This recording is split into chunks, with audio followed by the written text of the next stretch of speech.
Welcome to The Week Ahead, a podcast by SBM Intelligence. I'm your host, Veronica Pana Igube. Every Friday, we explore stories that are shaping our continent. The U.S. House of Representatives passed a measure to stop aid to Nigeria, a move that could shape future cooperation between both countries. How could changes in U.S. aid affect Nigeria's development and bilateral relationships with the United States?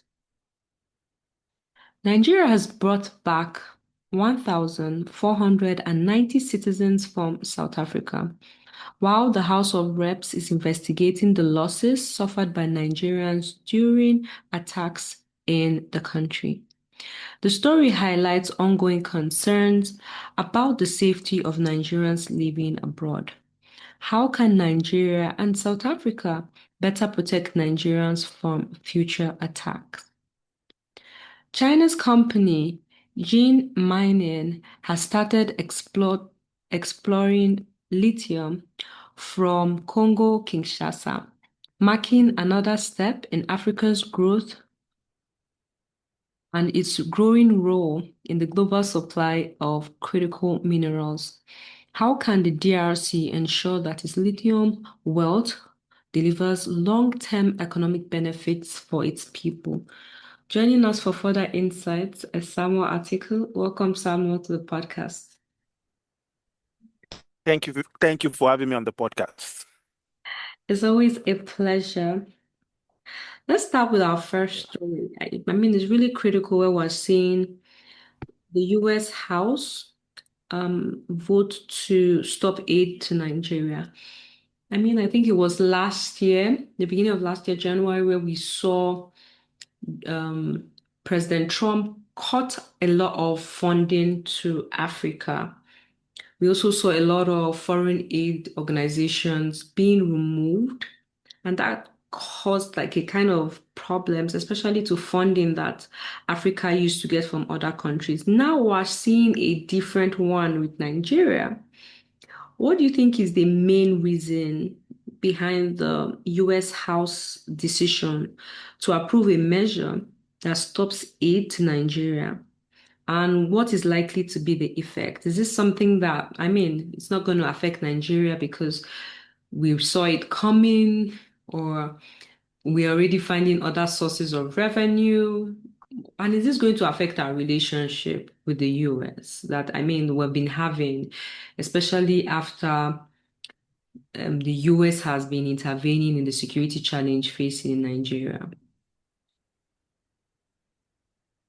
I mean, it's a how will I call it, trying to rationalize where we are heading to. I think it's something we can just look at the rear view mirror and look potentially at the impact that this could have one way or the other in terms of our socioeconomy, in terms of social organization and other things.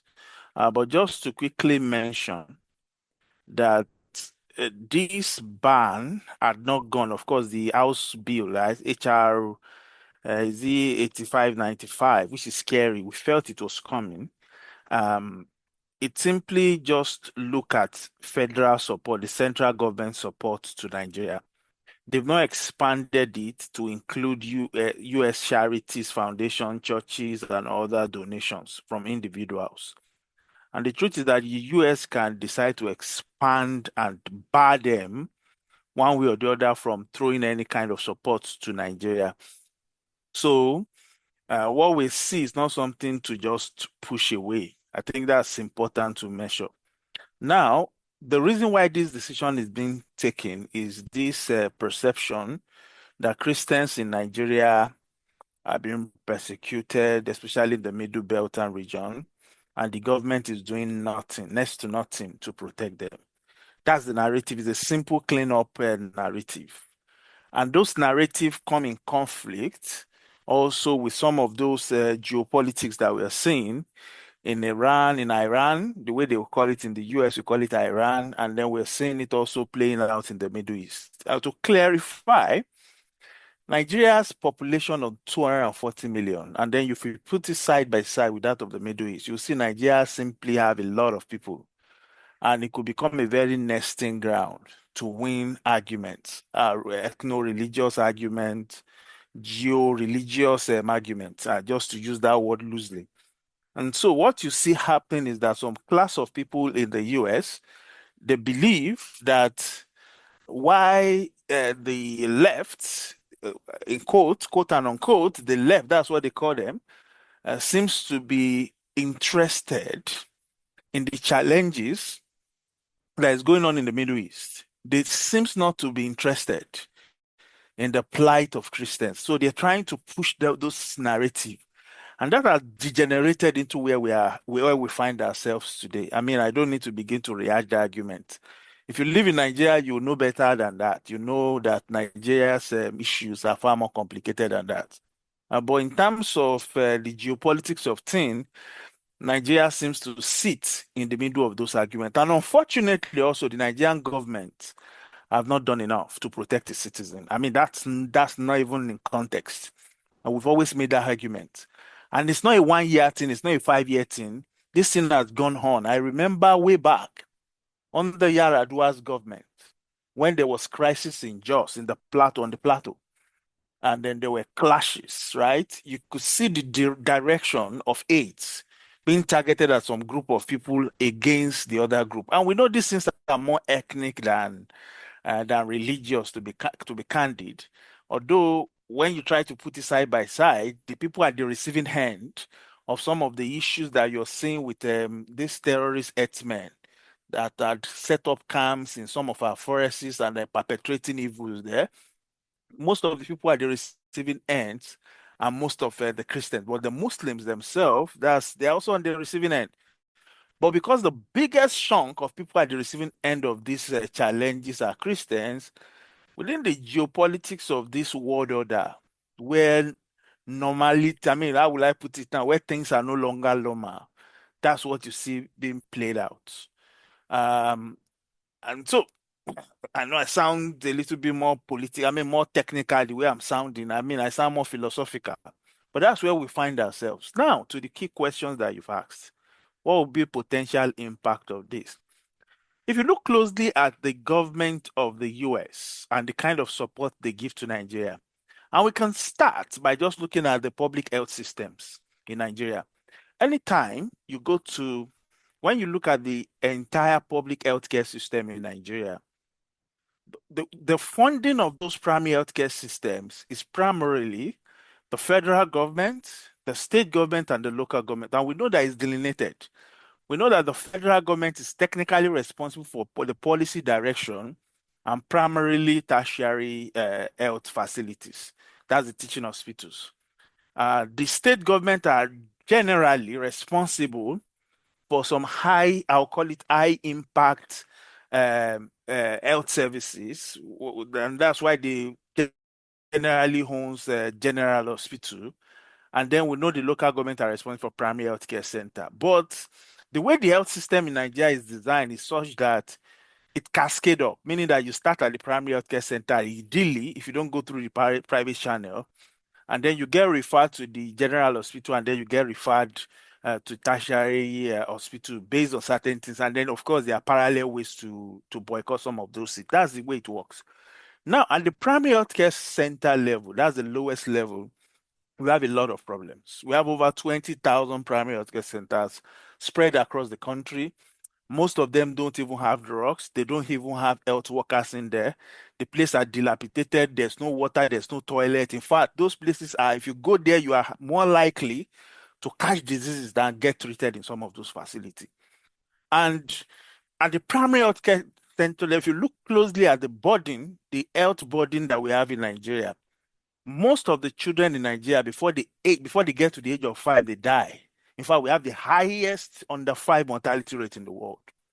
And the way you can address some of these things is by using things like vaccines to actually make children build their immune system. You want to address issues like malnutrition. You want to immunization, malnutrition. You want to make sure that people are learning safe practices, not relying on old practices. the Omogun factor, the traditional way of doing things that had led to the death of infants. So if you look at some of those programs that are responsible for fixing these things, it's been powered by donor funds coming from the private donations and then primarily also from the US government. I think if you put it in context, the US government spent about $500 million. That's huge on the health and population programs in Nigeria.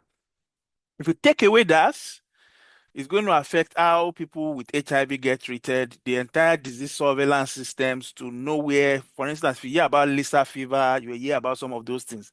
Those things that used to be funded by USAID or via the State Department. If you begin to see things around maternal health services that people, and I mean, I could go on and on, procurement of medicine and all those things, the US government will technically support it. So what we are seeing now is that before now, 50% of this fund, they have withdrawn it because of the challenges they're having. They are now pushing that to 100%. So me and you know the implication of that. That means children will not be able to get vaccines. Mothers will not be able to get access to maternal health services. Drugs and medicine in most of the facility will not arrive. The issues around disease surveillance itself, we can't pay salaries of people that are doing that. And we know the implication of that. It means more people will die. That's the impact of that. So the question is this, the question to ask is that, does it make sense, right, to withdraw support for people because you want to protect certain people and that because of that, more people even die? That's a big question to think about. The second thing you think about in terms of the US support, I think the US give about $310 million in terms of humanitarian assistance in conflict affected areas. In most of those communities that we talked about, in the Plateau region, in the Northeast region, the US government do pumping money there to support, especially people that the internally displaced people, the IDPs. Those monies are there to support them one way or the other, to provide shelter, to food assistance, emergency health care, protection services, in those conflict areas. What we are hearing is that those money will disappear. Now, the question is that those people that have suffered, those people will be suffering, they'll be suffering double jeopardy.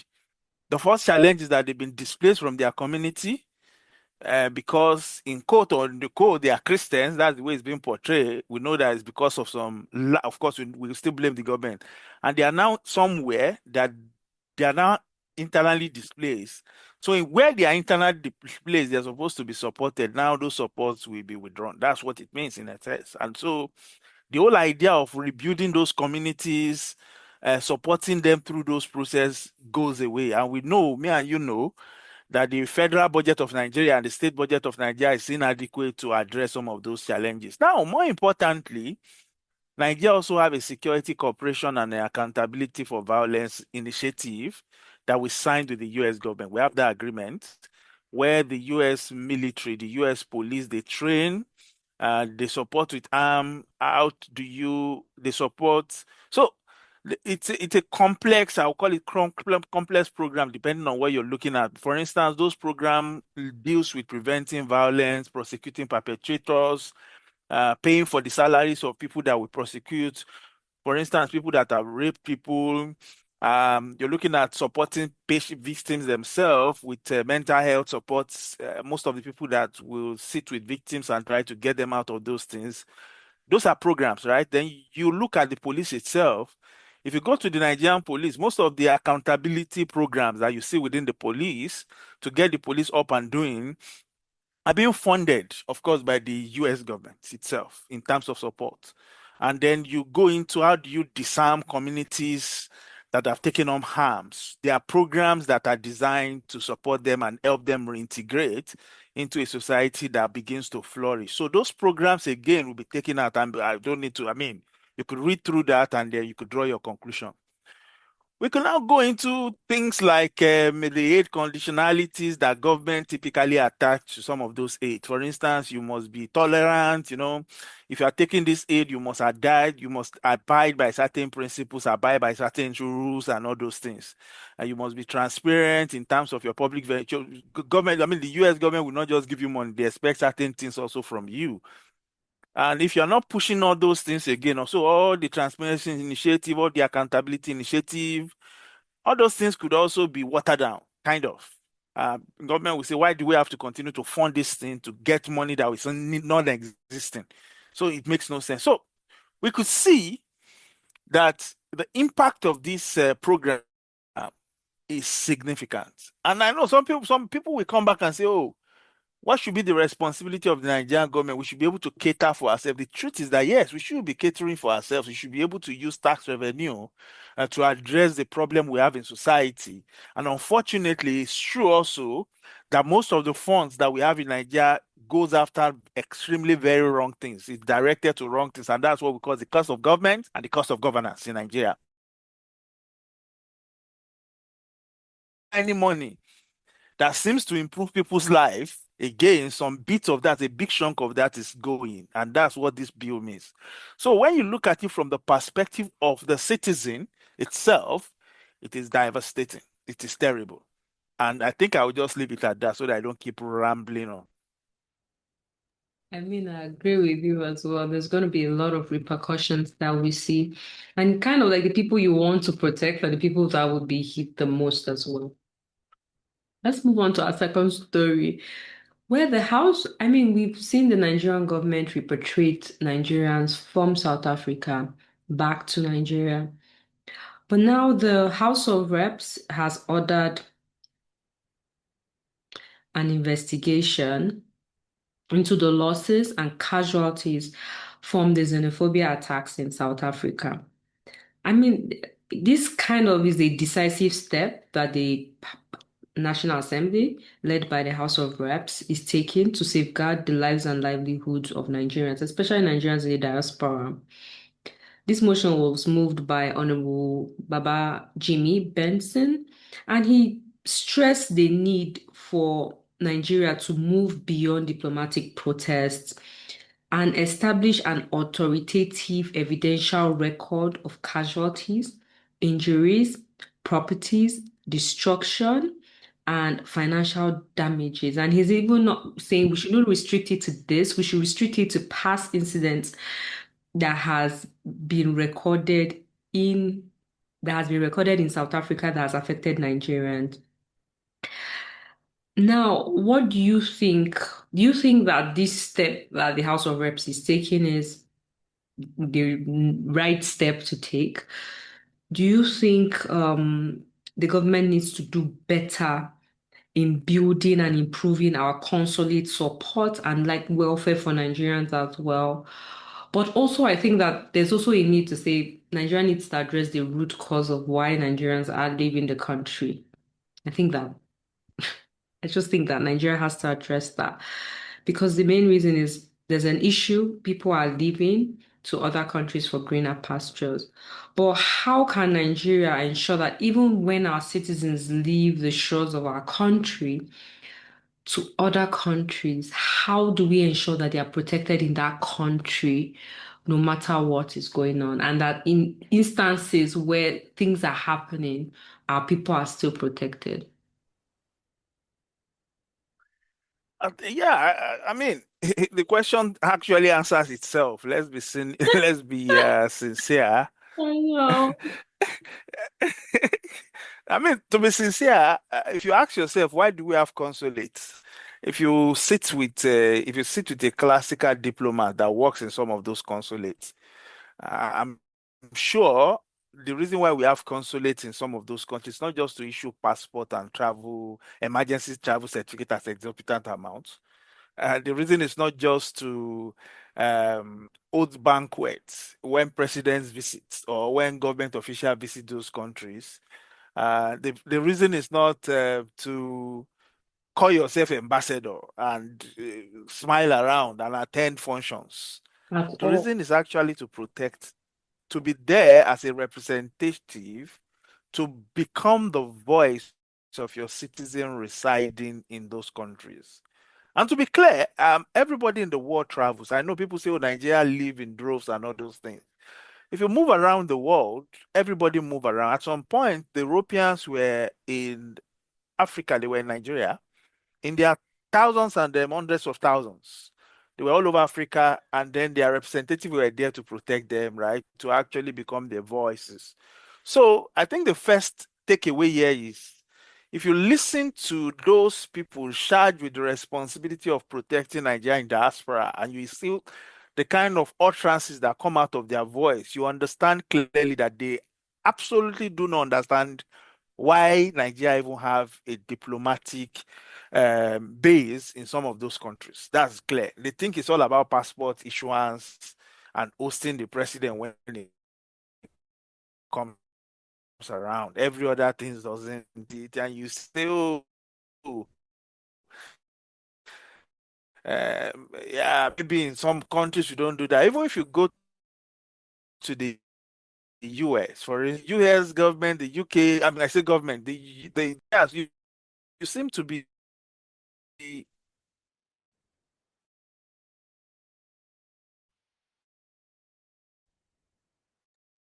Yeah, I can hear you now. Hello. I can hear you.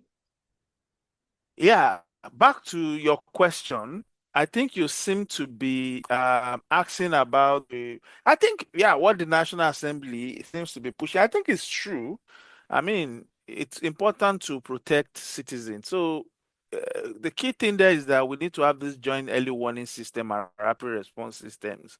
And we need to ensure that anything that amplifies and protect Nigerian citizens anywhere they are, it's done. So this Xeno wash records that people talk about, I think that's going to be positive, whether we like it or not. I think the police needs to be accountable, and then the prosecution of those vigilantes. I mean, coming up and then perpetuating violence against Nigerians and against other people needs to be prosecuted. And if the South African government is not willing to push that forward, I mean, the onus is on Nigeria to put pressure on them to ensure that that thing begins to happen. In terms of documentation, it's also important to document what is going on in South Africa, especially around people visiting hospitals, people that have been injured, people whose property have been lost, so that we have a repository of evidence to show the impact and to show how those decisions and non-actions by the South African government had led to reputable damage to people that are legitimately doing their businesses in South Africa. I think Nigerian government can use that as a pressure point to exert more pressure on the South African government. And then, of course, we could take it one step further and begin to think about how we can pressure South Africa to begin to think of a compensationary and restitutionary and things around protection, especially for migrant businesses that have been affected by the inaction of the government. Uh, Evil can be perpetrated, but I mean, the government of South Africa also have a responsibility to protect business. So if you are not protecting business, why are you not doing that? I think those are contextual issues that we can use as a toolkit. But the big question has always been, if we are doing that in South Africa, who will do it for Nigerian citizens that are facing similar issues also in the country? I think it's something to ponder around and then think around. Think about, sorry.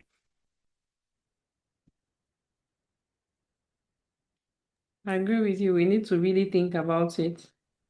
And let's move on to our final story where we're seeing the DRC begins its lithium exports. I mean, the DRC has been, well, I say, plagued with a lot of crisis, and some have pointed out that this crisis has been as a result of the struggle for the minerals that are in that country. And lithium is one of those critical minerals right now that everybody's looking for. And now they've had this agreement with the Chinese mining firm. How do you think this positions DRC? Is this a good move for them where they have this mining going on by Chinese company? I mean, we've even in Nigeria, a couple of weeks ago, we saw in Nasarawa State there was a lithium plant launched as well. It's also linked to the a Chinese company we've seen in Zamfara State. So we kind of like are seeing a pattern of Chinese companies mining critical minerals in Africa. Is this something that is positive for the DRC and for other African countries that have lithium? Do you think it's also good for Congo as Now they can benefit from their resources as opposed to having illegal miners that take these resources still, but then the country doesn't benefit from it.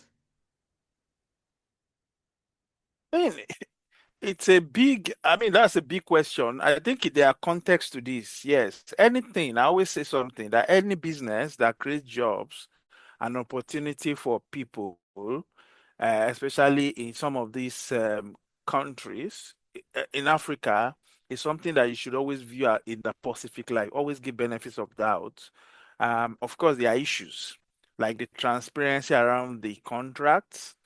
Why it's true that the GRC seems to say they are publishing under is it the Manono agreement, where they publish production licenses, the beneficial ownership data, the financial terms, the commodity save agreement, and then you have the ruling governing community revenue.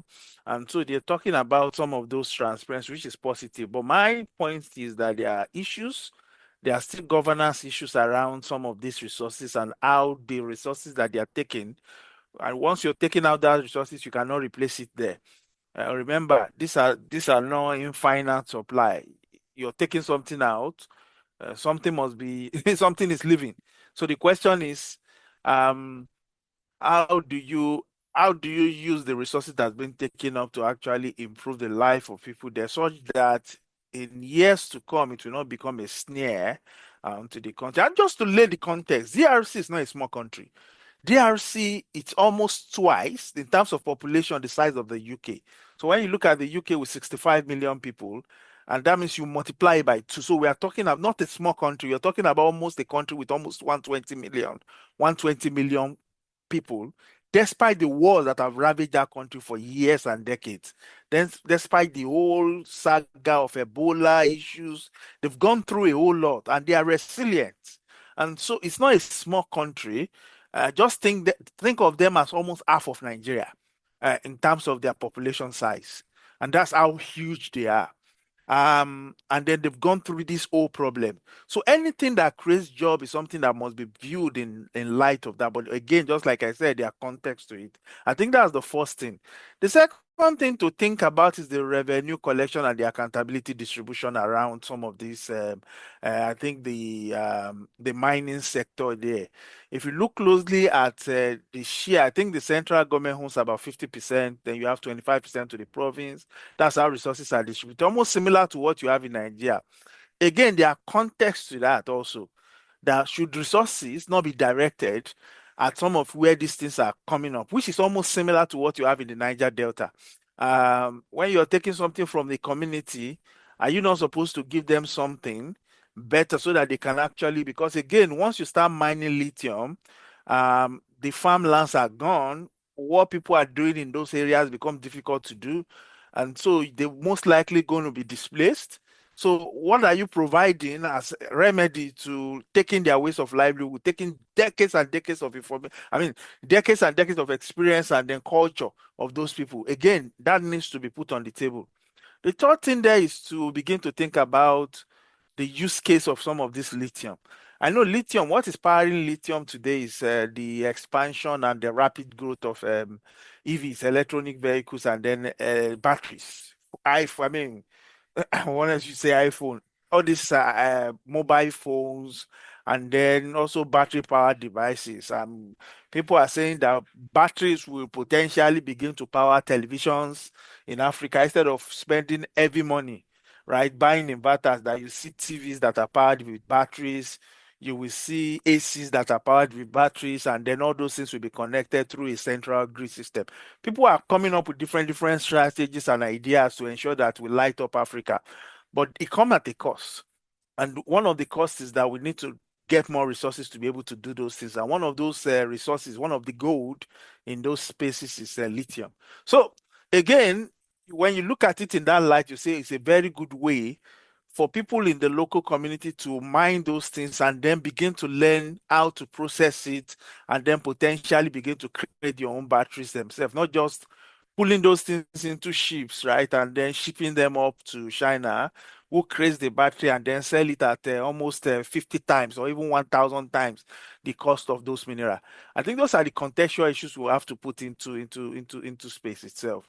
We can think about the local employment rules, how many people will be employed directly. I think they're saying 1,500, which is good. I always say anything that employs 1,500 people. And in manufacturing, could potentially create up to 8,000 indirect jobs. In fact, it's ratio 1 to 8. That's what we always think, especially when it's a goods producing thing. So it's positive when you look at it in that light. I think my own big takeaway here is just to ensure that the governance of some of these resources are, are tighten up such that these resources does not grow wings and then satisfy the curiosity of some very few African politicians that have been able to grab the leader, and making sure also that this thing does not fuel future conflict, wars in some of these countries. As long as we can fix all those challenges, we begin to build a community that we're pulling in the same direction, and the direction should be towards ensuring that every family can actually live a normal life. And what does normal life means? You own your home, you could have good water, you could eat good food, you could move around, your mobility, you are not worried. If you fall sick, there's an hospital to take care of you. If you have children, your children can go to normal, good schools and they get educated, preparing for the future, ensuring that you have energy, right, to power your house. So that's just what a classical human being needs in life, right? Just live my life and let me enjoy. Find place to entertain myself. It is football.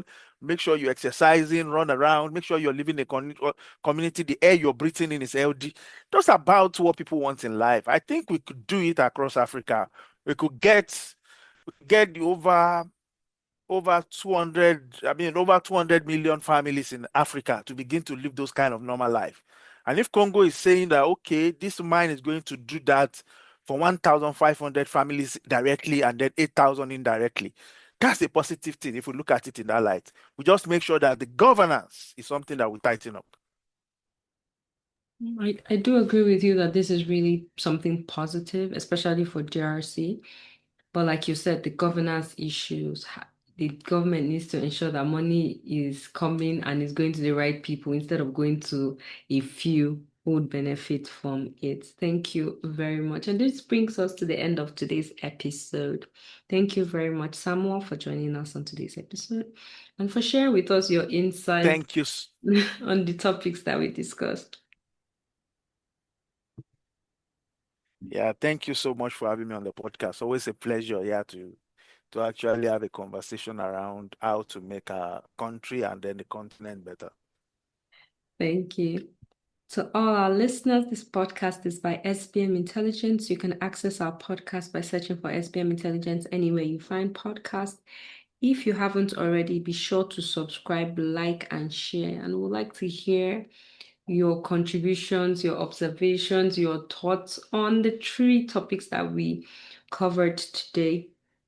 For deeper insights into our work, you can visit our website at sbmintel.com. Remember to connect with us if you haven't already on all our social media platforms. You can find us on X, Facebook, Blue Sky, and LinkedIn at SBM Intelligence. Thank you for tuning in to the week ahead. Join us next Friday for more updates that are shaping the African continent.